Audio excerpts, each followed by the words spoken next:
오늘 함께 하실 말씀은 누가복음 7장 11절에서 17절까지의 말씀입니다. 누가복음 7장 11절에서 17절까지의 말씀입니다.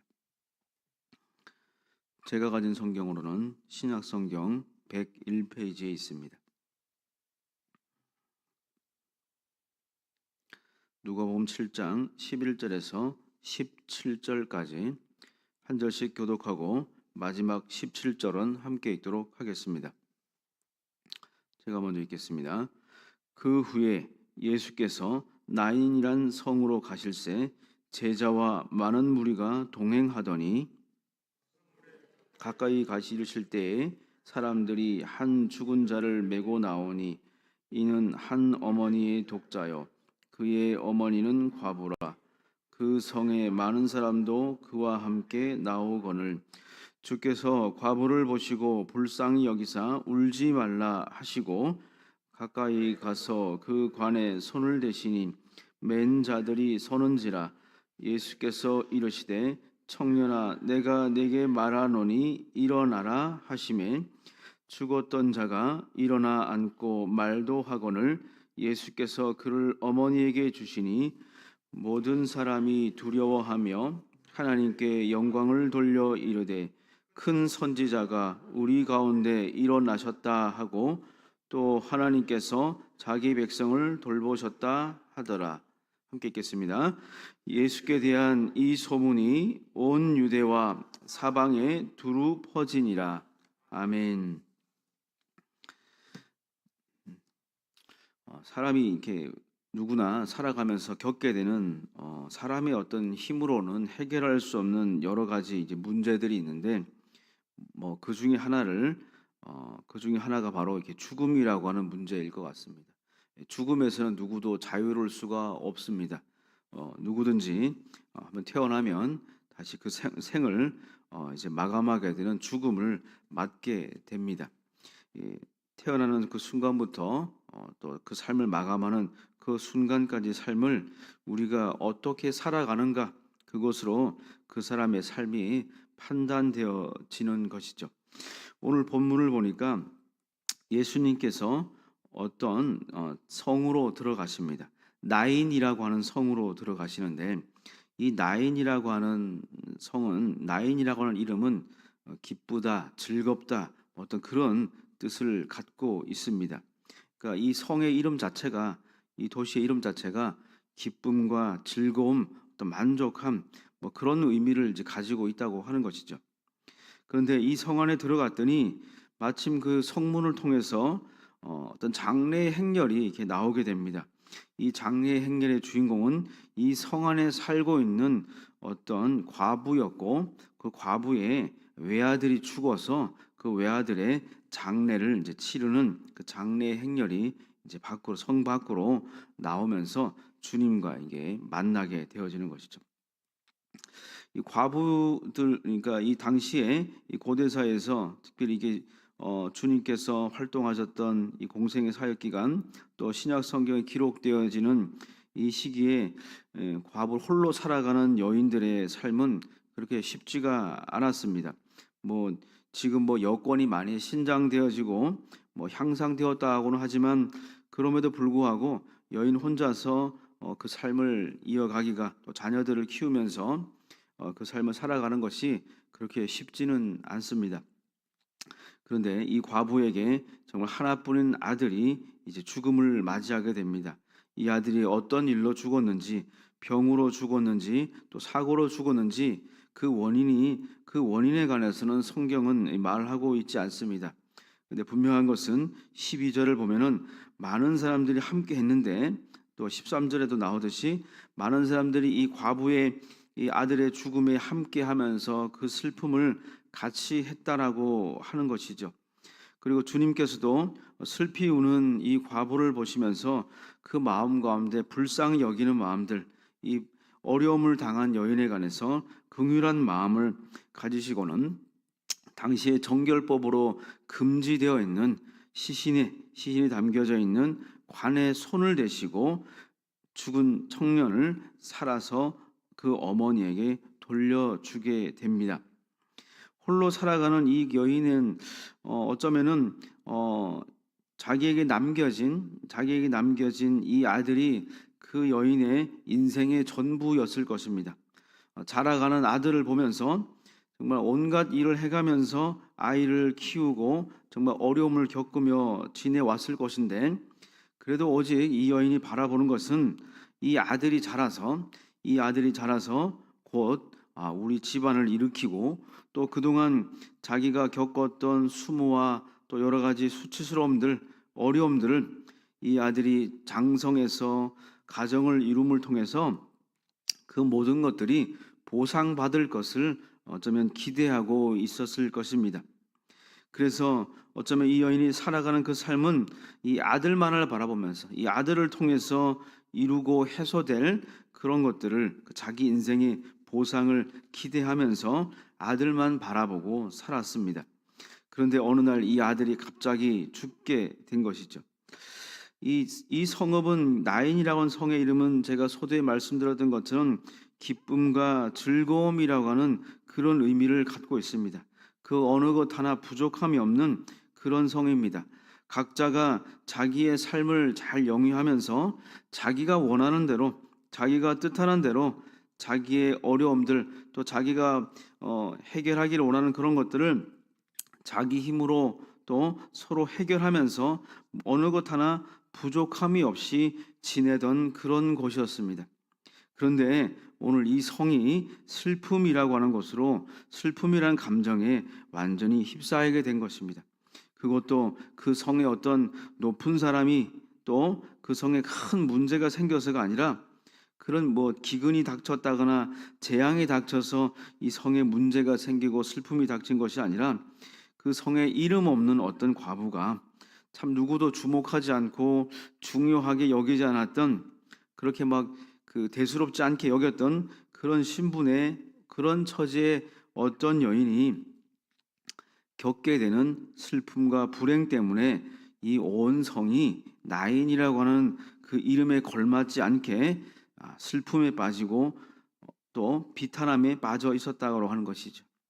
그들이 각자가 즐기는 그 자기의 삶을 만족시키고 자기의 공허함을 채우는 그 어떤 수단들도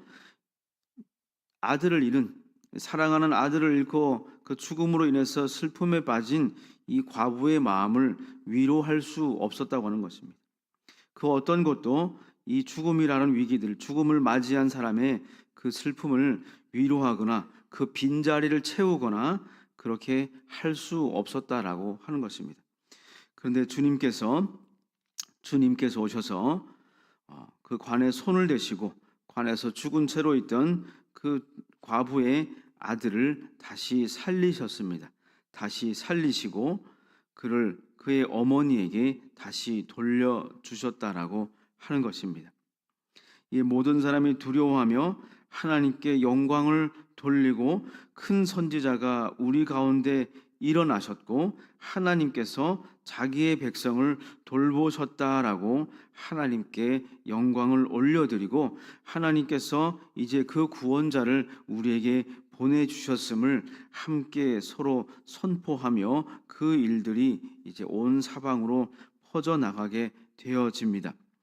우리 인생에서 우리가 겪을 수 있는 많은 일들이 있습니다. 그러나 그 어떤 것들보다도 우리가 겪게 되는 가장 큰 어려움과 문제, 우리가 해결할 수 없는 것은 바로 죽음의 문제일 것입니다. 이 본문을 통해서 주님께서는 우리에게 오늘 말씀하고 계십니다. 우리가 오늘 우리의 삶을 영위하면서 우리가 자랑하는 그 어떤 것들도 순간순간 우리의 공허함과 우리의 무료함을 달래는 어떤 놀이랄지 오락이랄지, 또 우리를 자랑할 수 있는 우리 안정된 직업과 그 사회적 지위들, 또 우리가 자랑하는 정말 다복한 가정들, 그 자녀들, 그 모든 그것들이 우리가 자랑하고 그것들로 인해서 우리의 마음의 기쁨을 얻고 자랑할 수 있으나, 그러나 하나님께서 그것을 한순간에 다 가져가신다고 한다면, 어느 날 그것을 모두 거두어 가신다고 할 때는 그 누구도 그것을 막을 수 없으며 그 상실감을 이겨낼 수 있는 것은 그 어떤 것도 존재하지 않는다고 하는 것입니다. 이 외아들의 어머니였던 이 과부가 아들을 키우기 위해서 아마 이런저런 해보지 않은 그 어떤 일들도 없을 것입니다. 뭐 하루하루 남의 집에 가서 밭에 가서 일을 해주건 또 날품 파리로 이런저런 노동을 하면서 아이를 키웠을 것입니다. 홀로 남겨진 여인이 할 수 있는 일들이 한계가 있었기 때문에 참으로 어려운 삶을 살았을 것입니다. 그런데 오늘 아들을 잃고 나니 그동안의 모든 수고와 그 어려움 했던 그 모든 수고들 또 기대들이 모두 무너졌을 것입니다.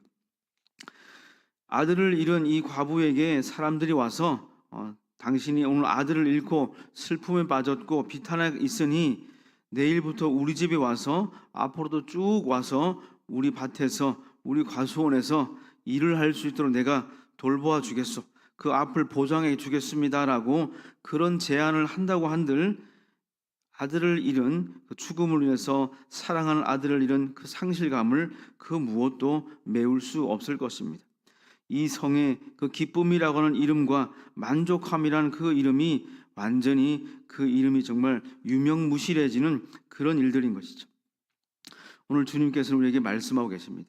우리 삶의 모든 문제는 또 우리가 영위하는 모든 것들은 하나님께서 우리에게 허락하셨기에 우리가 그것들을 누리고 또 그 가운데서 만족함을 얻을 수 있다라고 하는 것입니다. 우리 인생의 주인이 바로 하나님이시라고 하는 것을 오늘 본문은 먼저 말씀하고 있습니다. 그리고 그 죽음을 이기시고 그 죽음도 이기시는 분, 그분이 바로 하나님께서 우리에게 보내주신 독생자 예수 그리스도시다라고 하는 것을 오늘 본문은 또한 말씀하고 있습니다. 우리가 넘어설 수 없는 위기 상황들, 특별히 죽음이라고 하는 것들, 우리 삶의 그 마지막을 우리는 죽음으로 맞이하게 되어지는데 그 죽음으로 우리 인생이 끝이 나는 것이 아니라 우리의 인생의 이 현생의 삶뿐만 아니라 죽음 이후에 우리의 삶도 주관하시는 하나님 앞에 그 하나님을 우리가 날마다 의식하면서 살아갈 수 있어야 하는 것입니다. 예수님께서 오셔서 아들의 죽음으로 인해서 슬퍼하고 낙심하고 있는 이 여인에게 그 아들을 다시 살려서 돌려주셨습니다. 주님께서 그 죽음의 문제를 해결해 주시자 이 성은 잠시 슬픔으로 가득했던 이 성이 다시 그 이름에 걸맞게 모두가 하나님께 영광을 올려드리며 기쁨이 넘치는 그러한 성으로 다시 그 이름에 답게 그 성의 그 이름에 걸맞게 기쁨이 가득 찬 성읍으로 바뀌어졌습니다. 이 성 안에 많은 사람들은 각자가 자기의 인생을 주관하고 각자의 자기 삶의 방식으로 자기를 만족하며 서로에게 기쁨을 서로 나누며 살았습니다. 그 무엇 하나 부족함이 없이 만족한 삶을 누리고 살았으나 이 죽음이라고 하는 위기 가운데서는 그 누구도 그것을 자랑할 수 없었습니다. 그 어떤 자기의 인생을 끌고 왔고 자기의 삶을 영위하는 그 어떤 수단과 방법들도 죽음이라고 하는 이 큰 위기 가운데서는 그것들이 아무런 힘을 발휘하지 못했다라고 하는 것이죠. 그러나 주님께서 그 사망의 권세를 이기시고 이들에게 다시 기쁨과 즐거움이라고 하는 이제 부족함이 없는 만족함이라고 하는 그런 기쁨을, 참된 기쁨들을 그들에게 보여주시고 다시 돌려주셨습니다. 오늘 우리가 오늘을 살아갈 수 있음이, 또 우리가 오늘 우리의 일상 가운데서 또 일터에서 우리의 삶을 영위하며 우리가 누리는 크고 작은 일상의 작은 기쁨들, 그 소소한 행복들, 그 모든 것들이 하나님께서 우리에게 허락해 주셨기 때문에 우리가 누릴 수 있고 서로에게 그것을 자랑할 수 있음을 또한 알아야 할 것입니다. 우리 삶의 모든 것들이 바로 하나님께서 주인 되심을, 우리의 먹고 마시고 입는 그 모든 것들, 우리가 자랑하는 그 모든 것들이 바로 하나님께서 우리에게 주신 은혜이고 선물임을 우리는 오늘 기억해야 할 것입니다. 그리고 마침내는 우리가 이 땅의 삶이 끝나는 그 순간에 우리가 하나님 앞에, 주님 앞에 서서 믿는 자와 그렇지 않은 자들로 갈라져서 심판을 받게 될 그 때에 우리는 주님을 믿는 그 믿음으로 인하여서 사망의 권세를 이기시고 부활하신 그 주님을 믿는 그 믿음으로 인하여서 마침내 영원한 죽음 가운데서도 우리는 건짐을 받을 수 있었다고 하는 것, 그렇게 그러한 영생의 삶이 우리에게 보장되었다고 하는 것, 그것을 또한 오늘 우리는 기억할 수 있어야 하겠습니다. 그것을 기억하며 오늘 우리가 살아가는 오늘 아침을 시작으로 저녁에 우리의 오늘 하루를 마무리하는 그 순간까지 우리에게 그 모든 것들을 제공하시고 허락하시는 그 하나님을 생각하며 우리에게 모든 것을 주신 그 하나님께 찬양과 영광을 올려드리며, 하나님께서 내게 이렇게 오늘도 복을 주셨고, 오늘도 내게 이렇게 평안함을 주셨고, 오늘도 내게 이렇게 건강함을 주셨음을 자랑하며 하나님께 감사를 올려드릴 수 있기를 소망합니다. 그것이 오늘 우리가 하나님께 나아가며 하나님께서 오늘 우리에게 주신 이 하루를 정말 최선을 다해서 승리하며 살아갈 수 있는 그런 능력과 소망이 될 수 있기를 우리 주님의 이름으로 축복하며 기도합니다. 기도하겠습니다. 사랑이 많으신 하나님 아버지,